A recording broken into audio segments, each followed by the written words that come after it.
Bismillahirrahmanirrahim. Assalamu alaikum students. I hope you all are well. हम लोगों ने amino acid का चैप्टर स्टार्ट किया था जिसमें हमने देखा कि 20 डिफरेंट टाइप्स के हमारे पास अमाइनो एसिड्स होते हैं और उनकी जो कॉन्फ़िगरेशन है हम उसी तरह डिफ़ाइन कर लेते हैं जैसे हमने पीछे कार्बोहाइड्रेट्स के लिए की थी ग्लिसरॉल्डिहाइड के लिए कि अगर वहाँ पे OH ग्रुप था, यहाँ क्या है NH ग्रुप की पोजीशन से हम डिफ़ाइन कर लेते हैं कि ये लेफ़्ट वाली साइड पे है तो उसे कैपिटल L कहते हैं। अगर ये अमाइनो एसिड जो है अमाइनो ग्रुप जो है वो क्या हो कि अगर राइट वाली साइड पे है तो उसे हम डी कह लेते हैं, कैपिटल डी। लेकिन हमने ये भी देख लिया कि स्मॉल डी और स्मॉल एल किस लिए आते हैं। वो इसलिए आते हैं कि अगर कोई मटेरियल प्लेन पोलराइज्ड लाइट को किसी एक स्पेसिफिक डायरेक्शन में मूव कर दे, ठीक है, चाहे वो लेफ़्ट वाली साइड पे मूव हो चाहे वो राइट वाली साइड पे मूव हो, तो उसकी बेस पे हम उसे लीवो और डेक्स्ट्रो रोटेटरी कह रहे होते हैं। ठीक है, अब हम देखते हैं कि हमारे पास जो प्रोटीन्स हैं मोस्टली उसके अंदर एल स्टीरियो आइसोमर जो हैं वो पाए जाते हैं। ठीक है, कि अब प्रोटीन के अंदर नेचुरली जो है वो सारे के सारे जो अमाइनो एसिड हैं वो एल अमाइनो एसिड्स हैं। ठीक है, अब एक तरह का एल अमाइनो एसिड जो है वो दूसरे एल अमाइनो एसिड के साथ कंबाइन होगा तो वो डिफरेंट पेप्टाइड चेन बनती जाएगी और इन दी एंड हमारे पास डिफरेंट प्रोटीन बन जाती है। इसी तरह हमारे पास क्या है कि अब जो प्रोटीन से ही एंजाइम बनते हैं तो एंजाइम भी हमारे पास क्या होते हैं, स्पेसिफिक होते हैं। स्टीरियो स्पेसिफिक का मतलब हम देखेंगे कि ये हमारे पास क्या है, किसी एक ओरिएंटेशन के अमाइनो एसिड को या किसी एक ओरिएंटेशन के रिएक्टेंट पे ये रिएक्ट कर रहे होते हैं, यानी कि वो अब सिलेक्ट करते हैं कि कौन से अमाइनो एसिड से मिलके बनना है या कौन से अमाइनो एसिड के साथ मिलके रिएक्शन करना है। ठीक है, चाहे उन्होंने एल के साथ करना है चाहे उन्होंने आर के साथ करना है। तो मोस्टली हमारे पास जो हैं रेसिड्यूज जो हैं अमाइनो एसिड के जो रेसिड्यूज हैं प्रोटीन के अंदर वो हमारे पास क्या है, एल स्टीरियो आइसोमर्स हैं। नो डाउट हमारे पास आर अमाइनो एसिड्स भी होते हैं लेकिन जो नेचुरली अकरिंग हमारे पास ज़्यादातर प्रोटीन के अंदर हैं वो हमारे पास क्या है, एल हैं। ठीक है, nearly all biological compound with the chiral center occur naturally in only one stereoisomeric form either D और L। कि जितने भी हमारे पास बायोलॉजिकल कंपाउंड हैं जिनके अंदर कायरल कार्बन होती है, कायरल कार्बन वो होती है जिसके साथ जो चारों ग्रुप लगे हुए हैं चारों के चारों क्या हो, डिफरेंट हो। ठीक है, तो जिसकी वजह से हमारे पास डिफरेंट स्टीरियो आइसोमर्स बनते हैं। तो हम ये कह रहे हैं कि जितने भी बायोलॉजिकल कंपाउंड हैं जिनके अंदर कायरल कार्बन होती है तो वहाँ पे क्या है, वो जो उनका या तो स्टीरियो आइसोमर डी में एग्जिस्ट कर रहे हैं नेचुरली तौर पे या वो एल के अंदर एग्जिस्ट कर लेते हैं। आपको पता है जो ग्लूकोज है नेचुरली वो क्या है, डी ग्लूकोज है। ठीक है, लेकिन अमाइनो एसिड जो नेचुरली है वो एल आइसोमर्स हैं इसके। ठीक है, the amino acid residues in protein molecule are exclusively L stereo isomers. कि यहाँ पे हमारे पास क्या है कि एल स्टीरियो आइसोमर्स होते हैं ज़्यादातर अमाइनो एसिड के। D amino acid residues have been found only in a few generally small peptides including some peptide of bacteria cell wall and certain peptide antibiotic. कि हमारे पास ये नहीं है कि डी है ही नहीं है अमाइनो एसिड, ऐसा नहीं है, बल्कि डी अमाइनो एसिड होते हैं लेकिन कुछ ऐसी हैं जो डी फॉर्म में एग्जिस्ट कर रही होती हैं और वो थोड़ी हैं और वो जो है स्मॉल पेप्टाइड बना रही होती हैं। जैसे स्मॉल पेप्टाइड कहाँ यूटिलाइज हो रहे हैं कि बैक्टीरिया की जो सेल वॉल है वहाँ पे या कोई एंटीबायोटिक्स वगैरह के अंदर जहाँ स्मॉल पेप्टाइड हैं वहाँ पे हमारे पास क्या है, डी अमाइनो एसिड जो हैं वो हो सकती हैं। लेकिन जो है हमारे पास क्या है कि ज़्यादातर जो है जो लार्जर प्रोटीन है उनके अंदर हमारे पास नेचुरली जो है वो एल आइसोमर्स होते हैं। It is remarkable by virtue all amino acid residues in protein are L isomers के जितने भी रेजिड्यूज हैं प्रोटीन के अंदर वो कितने हैं, कौन से हैं हमारे पास, एल आइसोमर्स हैं। When chiral compound are formed by ordinary chemical reaction, the result is a racemic mixture of D and L isomer which are difficult for a chemist to distinguish and separate। कि जब हम common reactions कर रहे होते हैं तो हमारे पास क्या है कि दोनों तरह के आइसोमर्स बनते हैं। जब एक मिक्सचर के अंदर एल आइसोमर भी हो और डी आइसोमर भी हो तो उसे हम एक क्या कहते हैं, रेसमिक मिक्सचर है। ठीक है, कि इसमें दोनों तरह के आइसोमर्स होते हैं और हम इजीली उनको सेपरेट आउट नहीं कर सकते, डिफरेंट टेक्निक्स यूज़ की जाती हैं। या फिर हमारे पास क्या है, हम उसको प्लेन पोलराइज लाइट उसके ऊपर फॉल करवाते हैं और फिर देख लेते हैं कि यहाँ पे क्या कौन कौन से वो डेक्स्ट्रो रोटेटरी है या लीवर रोटेटरी है या उसके कौन सा आइसोमर्स हैं। डिफरेंट टेक्निक से हमें पता चल सकता है, वरना सिंपली हम उसको जो है ना डिटेक्ट नहीं कर सकते। But to a living system D and L isomer are as different as the right hand and the left. ठीक है, डी और एल की उसने एक बड़ी अच्छी एग्जांपल दी है कि ऐसे डिफरेंट है एक दूसरे से जैसे हमारे हाथ हैं। ठीक है, देखने में तो एक जैसे हैं, लेकिन अगर आप एक हाथ के ऊपर दूसरा हाथ रख रहे हैं, ठीक है, एक इस तरह के एक हाथ की हथेली जो है वो दूसरे हाथ की बैक के ऊपर आ रही है, तो क्या होगा कि क्या है, ये non super imposable mirror images बन जाते हैं। मीन कि वो एक दूसरे के ऊपर सुपर इम्पोज नहीं हो सकते, क्योंकि एक साइड पे थंब आ जाएगा और दूसरी और उस थंब के उस वाली साइड पे दूसरे हाथ की जो है लिटिल फिंगर आ जाएगी। ठीक है, तो इसलिए हम ये कहते हैं कि ये लग तो एक जैसे नहीं है, लेकिन हमारे पास क्या है कि ये एक दूसरे से डिफरेंट होते हैं। तो इसी तरह डी और एल आइसोमर्स भी जो होते हैं वो इसी तरह एक दूसरे से डिफरेंट होते हैं। The formation of stable repeating substructure in protein generally requires that their constituent amino acid to be one stereochemical series। कि इसके लिए हमारे पास क्या है कि अमाइनो एसिड को एक सीरीज में होना चाहिए। ठीक है, कि सारे के सारे अमाइनो एसिड एक सीरीज के होने चाहिए, कि या तो वो सारे के सारे एल हों या सारे के सारे हमारे पास क्या हो कि वो डी हो। तो हमने ये देख लिया कि नेचुरली हमारे पास क्या है कि वो सारे के सारे एल हैं। Cells are able to specifically synthesize the L isomers of amino acid because the active site of enzymes are asymmetric, causing the reaction that catalyze to be stereospecific। कि हमारे पास क्या है कि मोस्टली हमारे पास ये क्यों एल आइसोमर्स बन रहे हैं अमीनो एसिड के, कि जो एक्टिव साइट्स हैं हमारे पास जो हैं,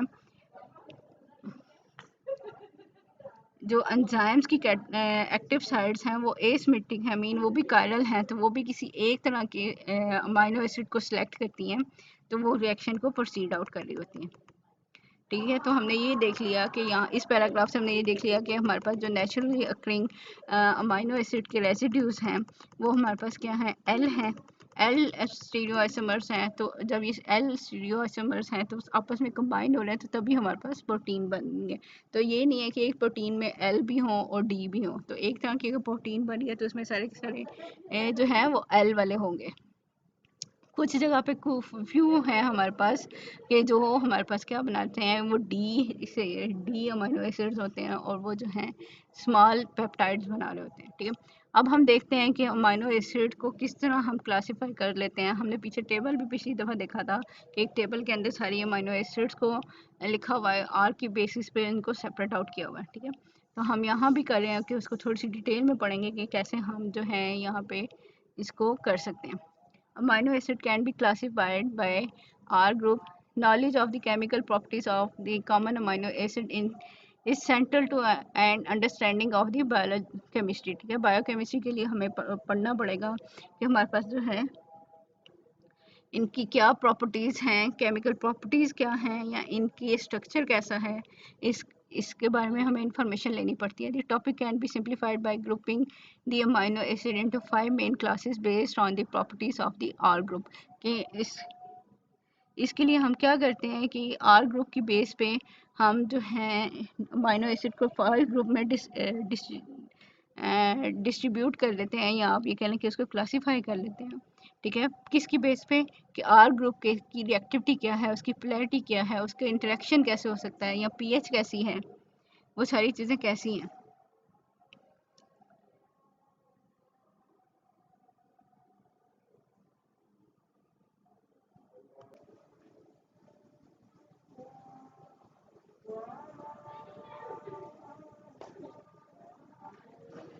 तो हम लोग क्या कर सकते हैं, अमीनो एसिड को on the basis of R हम जो है डिफरेंट 5 क्लासेस में डिवाइड कर सकते हैं, क्लासीफाई कर सकते हैं। पार्टिकुलरली उनकी किस किस बेस पे कि उसकी किस प्रॉपर्टी की बेस पे हम लोग क्लासीफाई कर रहे हैं। एक तो क्या हो गया देयर पोलैरिटी कि वो कितना पोलर है, नॉन पोलर है, आयनिक है, नॉन आयनिक है, पॉजिटिव चार्ज है, नेगेटिव चार्ज है, उसकी बेस पे आ गया। और tendency to interact with the water at biological pH, ठीक है, कि वाटर के साथ उसकी क्या इंटरेक्शन है, वाटर सोलेबल है या वाटर इनसोलेबल है, ठीक है, कि वाटर के साथ ज़्यादा इंटरेक्शन होगी तो क्या हो सकता है, हाइड्रोफिलिक हो सकता है। अगर वाटर के साथ जो है इंटरेक्शन कम है तो वो क्या हो सकता है, हाइड्रोफोबिक हो सकता है। तो इन सारी बेसिस पे हम लोग क्या है कि माइनो एसिड को 5 डिफरेंट क्लासेस में जो है वो डिवाइड कर रहे होते हैं। और हम इसको अभी जो है वो डिटेल में भी देखेंगे। The polarity of all group varies widely from non polar to hydrophobic to highly polar and hydrophilic.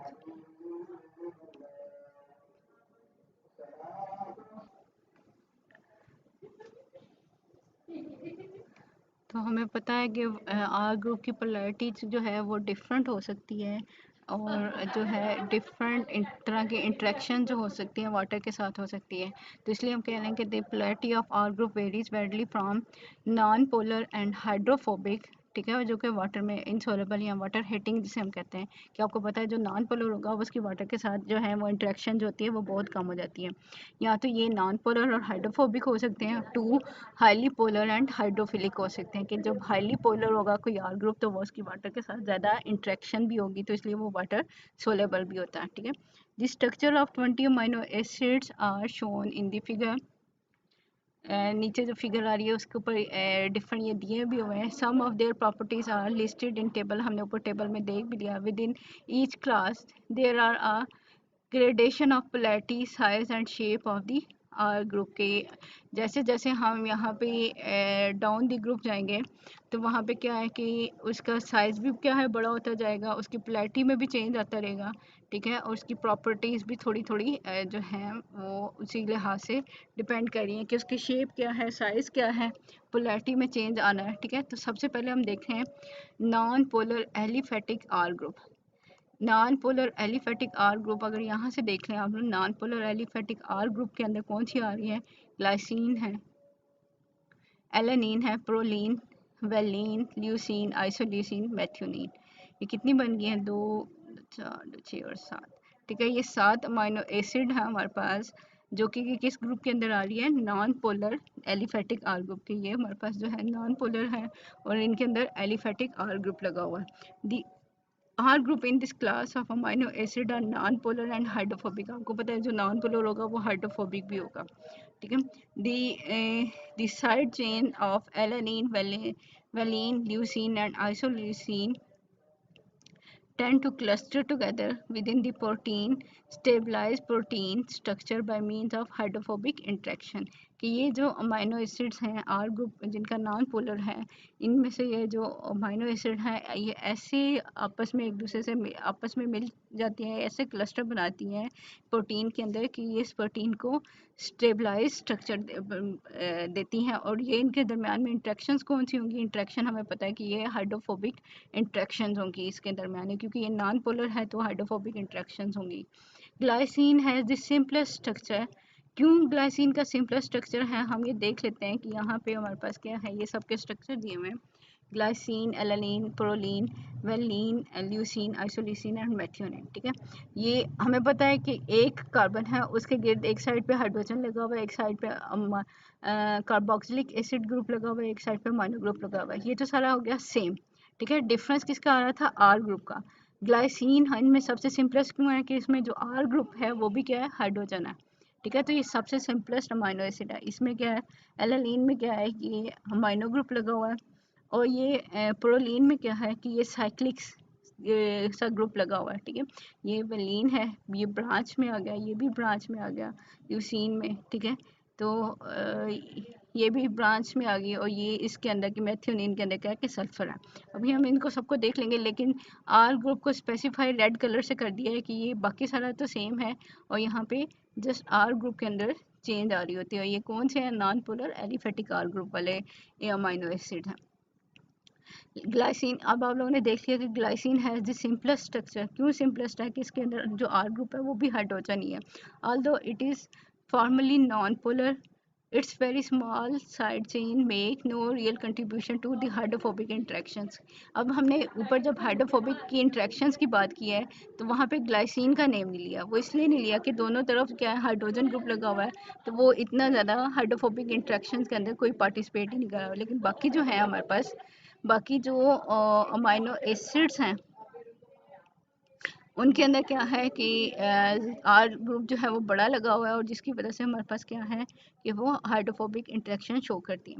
Methionine, one of two sulfur containing amino acid has a non-polar thioether group in its side chain। ठीक है, कि जो methionine है हमने देख लिया कि उसमें क्या लगा हुआ है कि साइड चेन के ऊपर जो है सल्फर ग्रुप लगा हुआ है।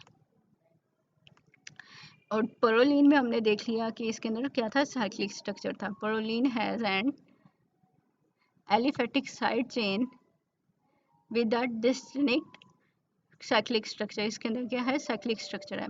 दिस कैंडी अमाइनो, और जिसको हम अमीनो ग्रुप भी कहते हैं, of proline residue is held in a rigid conformation that reduces the structure flexibility of polypeptide region containing proline। के यहाँ पे क्या है कि जो हमारे पास ये ग्रुप था, ठीक है, अमीनो ग्रुप। क्यों अमीनो ग्रुप इसको कह रहे हैं कि यहाँ पे तो क्या है NH3 है, या अगर ये हाइड्रोजन इधर लग जाए तो ये अगर नॉन पोलर की फॉर्म में है तो ये क्या होगा, NH2 ग्रुप है।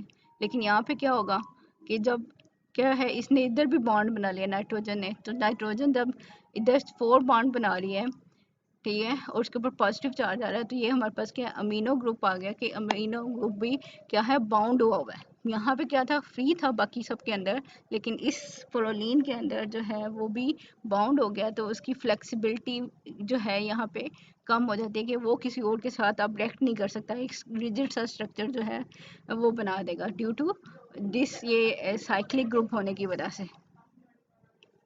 अब हम देखते हैं कि एरोमेटिक आर ग्रुप, पहले तो हमने देख लिया एलिफेटिक है, अब हमारे पास क्या है कि एरोमेटिक आर ग्रुप वाले कौन कौन सी हो सकती हैं हमारे पास अमाइनो एसिड। तो इसमें क्या कौन सी आती है, phenyl aniline tyrosine and tryptophan की। इसमें जो है हमारे पास कितनी है, 3 है।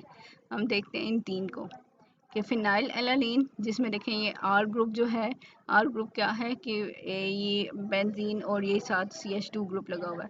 टायरोसिन के साथ ये OH ग्रुप भी साथ लगा हुआ है, और ट्रिप्टोफैन के अंदर ये जो है जिसे हम 5 कार्बन रिंग कह रहे हैं वो भी साथ अटैच है, ठीक है। बाकी तो ये ऊपर वाली जो वाइट बैकग्राउंड के साथ है वो तो सेम है कि अमाइनो ग्रुप कार्बोक्सिलिक ग्रुप और एक साइड पे हाइड्रोजन कार्बन के साथ अटैच है, ठीक है।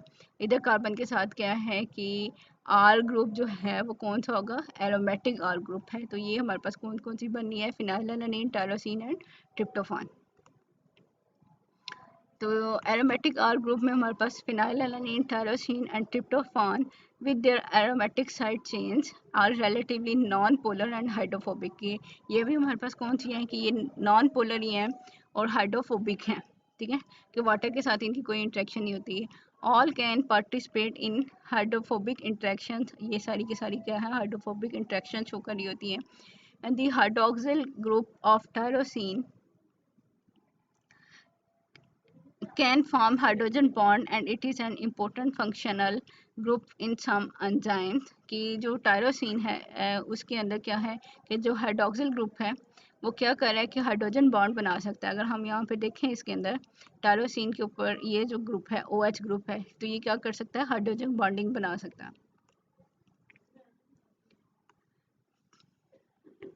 Tyrosine and tryptophan are significantly more polar than the phenylalanine because of the tyrosine hydroxyl group and the nitrogen of the tryptophan indole ring। ये जो 5 कार्बन रिंग था जिसमें नाइट्रोजन भी होता है उसको हम इंडोल रिंग कहते हैं। कि ये कहते हैं कि ये दोनों क्यों मोर पोलर हैं एज कम्पेयर टू फेनाइलएनालीन, क्योंकि इसमें क्या है OH ग्रुप है, ये इसमें पोलैरिटी आ सकती है या बॉन्डिंग बढ़ सकता है। इसी तरह ये जो NH ग्रुप है, ठीक है, तो इसकी बेस पे इसके अंदर क्या हो सकता है कि ये बॉन्डिंग में हिस्सा ले सकता है, और थोड़े से मोर पोलर भी हो सकते हैं।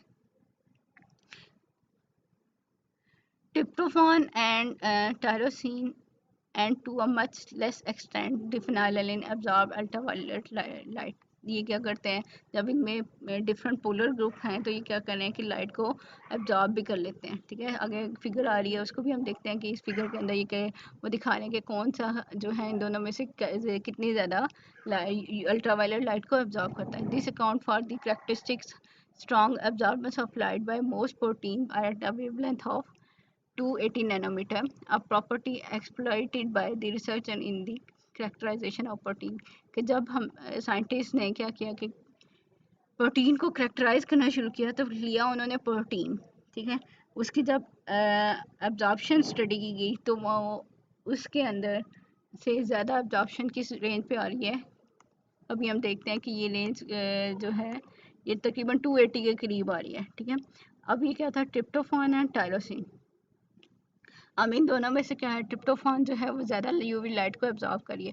अब क्या किया था कि साइंटिस्ट ने या रिसर्चर्स ने क्या किया, प्रोटीन लिए उनको करेक्टराइज करना शुरू किया। तो जब करेक्टराइज किया तो क्या हो रहा है, वहाँ पे उनको इस रेंज पे जो है ना स्ट्रॉन्ग एब्जॉर्प्शन मिली। तो इसी तरह अगर उन्होंने सिंपल अलग-अलग भी अमाइनो एसिड को किया तो उन्हें पता चल गया कि यहाँ पे तो क्या है, ट्रिप्टोफान की पीक आती है। तो इसका मतलब है उस प्रोटीन के अंदर जो जिसको भी प्रोटीन को वो एनालिसिस कर रहे थे तो उस प्रोटीन के अंदर क्या होता है कि ट्रिप्टोफान भी प्रेजेंट होती है।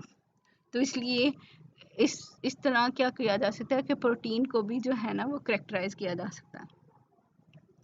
अब हमारे पास क्या है, थर्ड है पोलर ग्रुप, लेकिन वो अनचार्ज आर ग्रुप है कि आर ग्रुप के ऊपर कोई भी चार्ज ना हो। The R group of this amino acid are more soluble in water. क्यों सोलेबल है, क्योंकि यहाँ पे क्या है कि पोलर ग्रुप लगा हुआ है। ठीक है, and are more hydrophilic than those of the non polar amino acid के जो नॉन पोलर अमाइनो एसिड हैं उनकी बजाय ये ज़रा इनकी वाटर के साथ इंट्रैक्शन है, क्योंकि ये पोलर है तो इसलिए ये क्या है, मोर हाइड्रोफिलिक है दूसरी अमाइनो एसिड के, because they contain the functional group that form the hydrogen bond with the water. ये क्यों इसकी इंट्रैक्शन ज़्यादा है, हाइड्रोफिलिक हैं क्योंकि ये वाटर के साथ हाइड्रोजन बॉन्ड बना सकते हैं।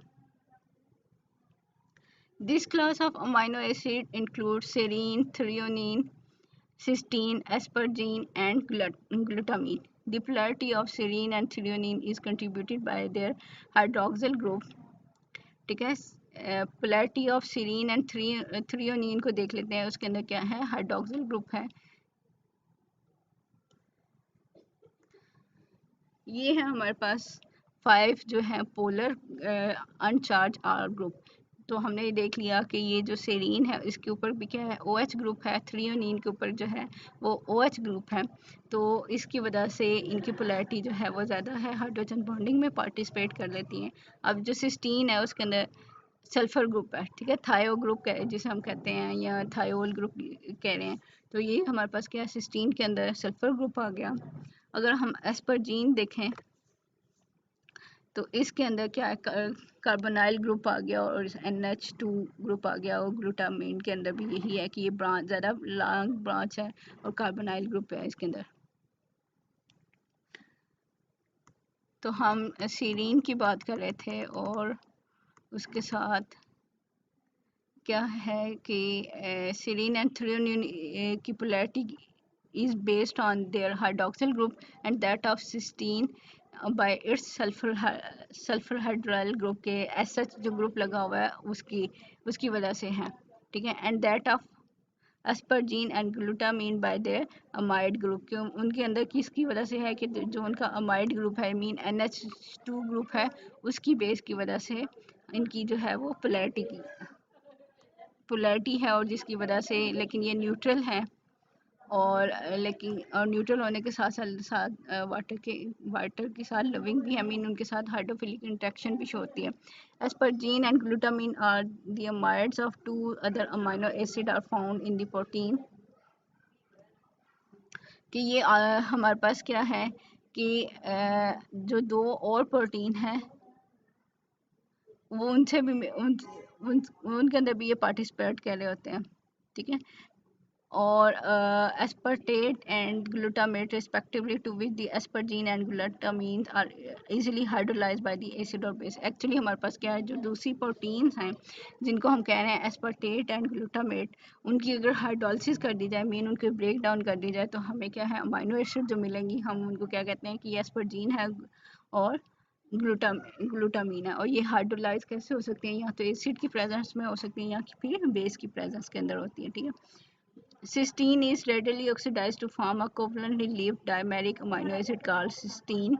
कि ये क्या है, सिस्टीन कोवलेंट बॉन्ड बना लेती है, कोड जो है सिस्टीन के साथ ये ऑक्सीडाइज हो जाती है और ये डायमेरिक अमीनो एसिड बना देती है जिसको हम सिस्टीन कह रहे हैं। In which the two cysteine molecule और residue are joined by a disulphide bond. कि इसके अंदर क्या है कि दो सिस्टीन मॉलिक्यूल जो है आपस में अटैच होते हैं और डाइसल्फाइड बॉन्ड की वजह से, और सल्फर यानी सल्फर और सल्फर का बॉन्ड बन जाता है और वहाँ से जो है हाइड्रोजन रिमूव हो जाती है। अगर आप इस फिगर को देख लें कि एक सिस्टीन का मॉलिक्यूल है और दूसरा सिस्टीन के साथ मॉलिक्यूल है, जब इनके सल्फर और सल्फर का बॉन्ड बनेगा तो यहाँ पे क्या है कि ये हाइड्रोजन जो है वो रिमूव हो जाएगी, ठीक है।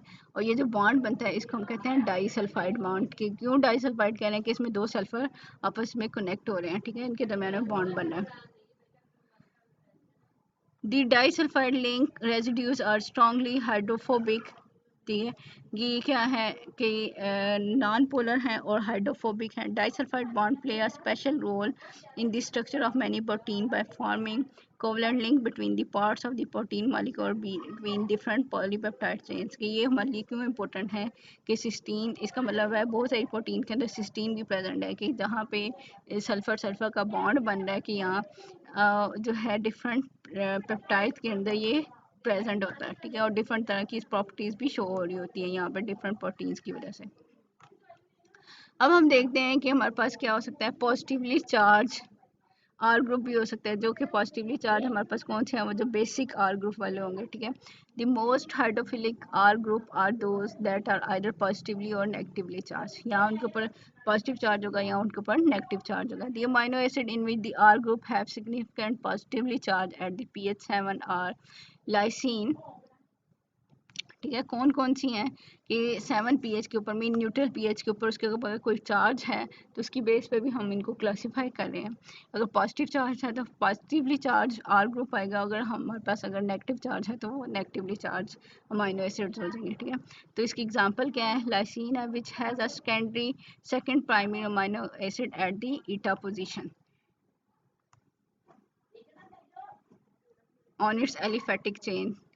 एंड इसके साथ अर्जिनिन है which has a positively charge guanido group and histidine which has and imidazole group. ठीक है, कि इसमें 3 आ रही हैं हमारे पास पॉजिटिवली चार्ज वाली, तो हम इसको देख लेते हैं। ये है हमारे पास पॉजिटिवली चार्ज आर ग्रुप, जिनमें क्या है कि एक तो कार्बन चेन के साथ क्या है अमाइनो ग्रुप लगा हुआ है, दूसरे के अंदर क्या है कि अर्जिनिन के अंदर यहाँ पे कार्बन के साथ जो है डबल बॉन्डिंग हमारे पास जो है, एक साइड पे NH2 है और एक साइड पे सिंगल बॉन्डेड भी आ रहा है, और साथ ये 5 मेंबर रिंग है जो मिडाजोल रिंग आ जाता है, और जिसमें नाइट्रोजन जो है दो अमाउंट में नाइट्रोजन की प्रेजेंट है, ठीक है। तो ये कौन सी है, लाइसिन, अर्जिनिन एंड हिस्टिडीन जो है वो पॉजिटिवली चार्ज अमाइनो एसिड्स आ जाती हैं हमारे पास।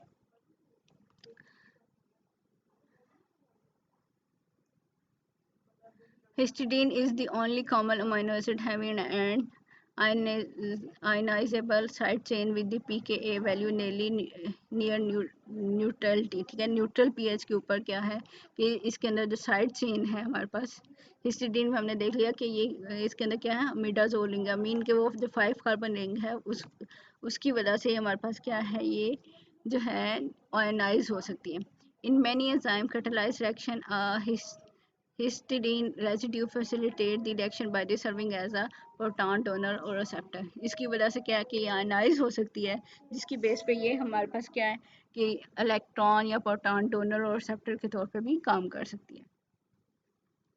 नेक्स्ट हम देखते हैं हमारे पास क्या है, negatively charge acidic R group है। The two amino acid having R group with the net negative charge at pH 7 are aspartate and glutamate, each of which has a secondary second carboxyl group। के दोनों के अंदर क्या है कि ये हमारे पास जो है दूसरा सेकंड जो है कार्बोक्सिल ग्रुप प्रेजेंट है।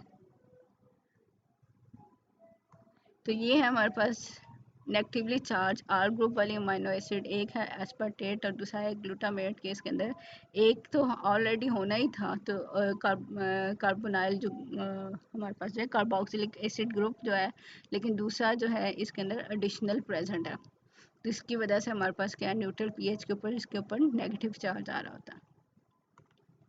तो ये तो था, हमने क्लासीफाई कर लिया अमाइनो एसिड को डिफरेंट टाइप्स के ऊपर। सबसे पहले हमारे पास कौन सी थी, non polar aliphatic R group के साथ थी। फिर हमने देखा कि हमारे पास क्या है, एरोमेटिक आर ग्रुप के साथ है। इसके बाद हमने देख लिया कि पोलर तो हैं लेकिन उनके ऊपर कोई नेट चार्ज नहीं है। ठीक है, क्यों क्यों नेट चार्ज नहीं है, देखिए ये अगर नेगेटिव है तो ये पॉजिटिव है, तो ये न्यूट्रल बन जाता है। और वैसे भी ये अगर यहाँ से NH2 बन जाए तो ये हाइड्रोजन जो है वो इसके साथ लगा होता है। ठीक है, ये तो आयनाइज फॉर्म में ये इस तरह जो है एग्जिस्ट कर रहे हैं, वरना अगर हम इसको इस हाइड्रोजन को इसके साथ लगा के यहाँ पे भी न्यूट्रल हो जाएगा, और यहाँ जब NH2 होगा तो यहाँ पे भी न्यूट्रल हो जाएगा।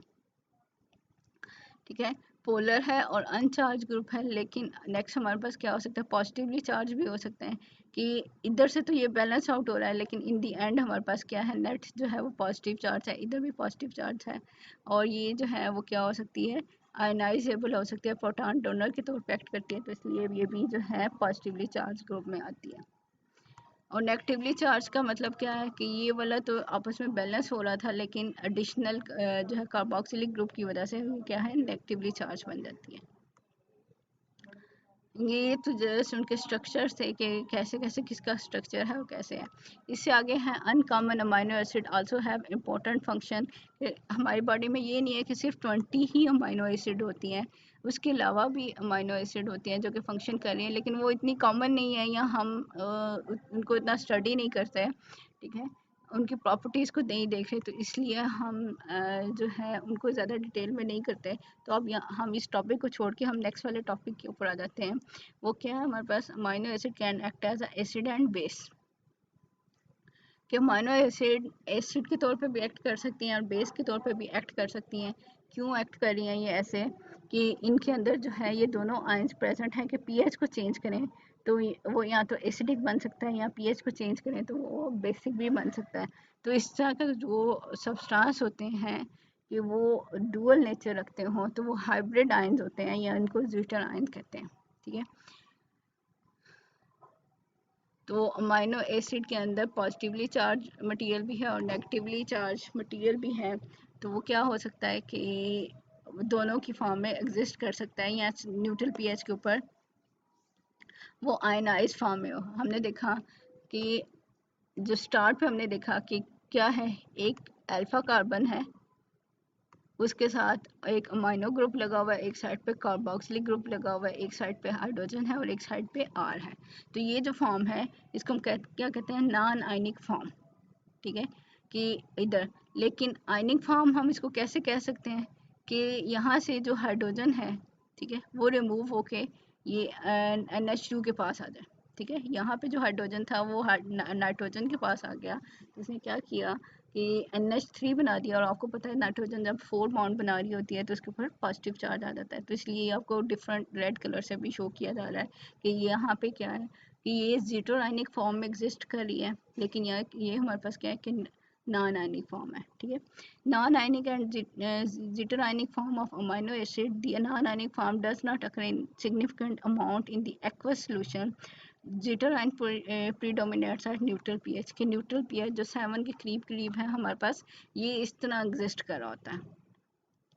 ठीक है, एक्वस सॉल्यूशन के अंदर अमाइनो एसिड ज्यूटर आयन की फॉर्म में एग्जिस्ट कर रही होती हैं, वो सेपरेटली एग्जिस्ट नहीं कर रही होती। Amino acid act as acid and bases when an amino acid is dissolve in water, it exist in solution as a dipolar ion. Dipolar mean दो पोल बने होते हैं, एक पॉजिटिव वाला और एक जो है वो नेगेटिव वाला, तो जिसको हम क्या कहते हैं, ये हमारे पास है ज्यूटर आयन। और German for the hybrid ion, के ज्विटर आयन का मतलब क्या है, ये इसको हम कहते हैं कि हाइब्रिड आयन के लिए ये यूज़ हो रहे हैं। शोन इन फिगर, जो ऊपर हमने फिगर देख लिया, zwitterion can act as and either acid होगा तो ये हमें पता है कि वो प्रोटॉन डोनर होता है, और बेस के तौर पे एक्ट करेगा तो ये इसका मतलब है कि वो प्रोटॉन एक्सेप्टर होगा।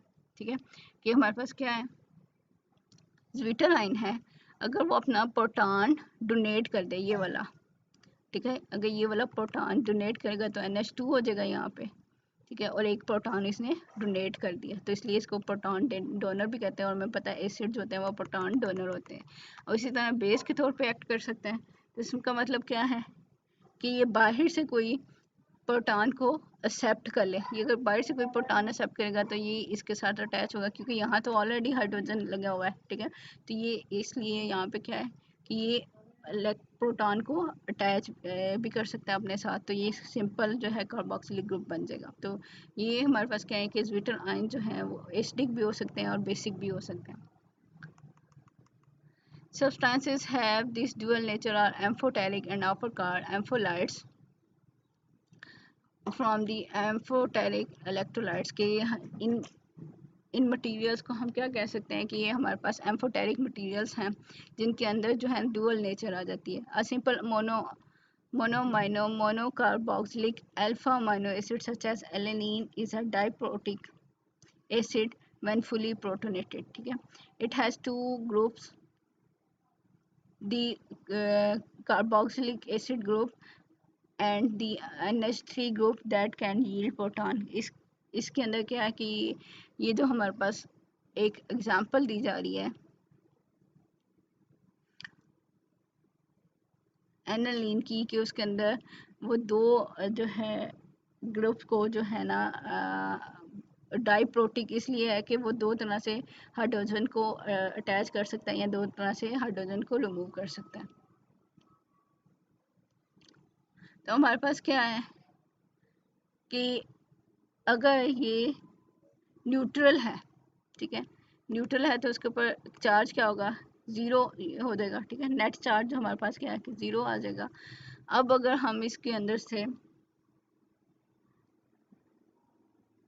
क्या करें, हाइड्रोजन रिमूव कर दें, ठीक है, हाइड्रोजन रिमूव कर दें तो ये क्या हो जाएगा, NH2 ग्रुप बन जाएगा। तो इसके ऊपर चार्ज कितना आ जाएगा, -1 का चार्ज आ जाएगा, ठीक है, क्योंकि ये -1 है। लेकिन अगर हमारे पास क्या है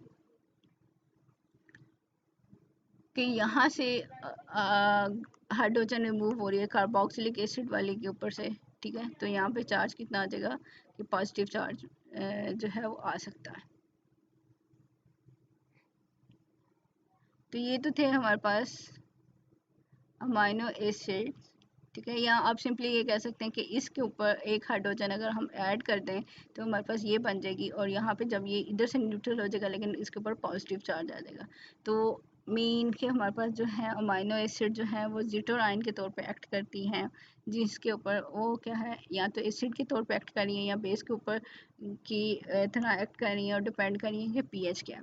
तो ये तो था, हम लोगों ने देख लिया कि अमाइनो एसिड्स क्या होती हैं। ये इस चैप्टर के अंदर अमाइनो एसिड्स क्या होती हैं, उनकी डिफरेंट टाइप्स देख ली, उनके स्टेरियो आइसोमर्स देख लिए, उनकी जो कॉन्फ़िगरेशन थी उसको देख लिया हमने, और ग्रुप की बेस पे इनको डिफरेंट टाइप्स में डिवाइड कर लिया, और डिवाइड करके हमने उनके डिटेल में स्ट्रक्चर देख लिए कि कौन कौन से जो है वो उनमें क्या स्ट्रक्चर का डिफरेंस है। ये स्ट्रक्चर आप लोगों ने याद भी करने, एग्जाम के अंदर भी आ सकते हैं। और इसी तरह हमने ये देख लिया कि हमारे पास जो है जो अमाइनो एसिड्स हैं वो ज्विटर आयन की फॉर्म में एग्जिस्ट कर रही होती हैं, वो ऐसे सिंपल एग्जिस्ट नहीं कर रही होती, ठीक है, सोल्यूशन के अंदर, कि ये हमारे पास ज्विटर आयन है।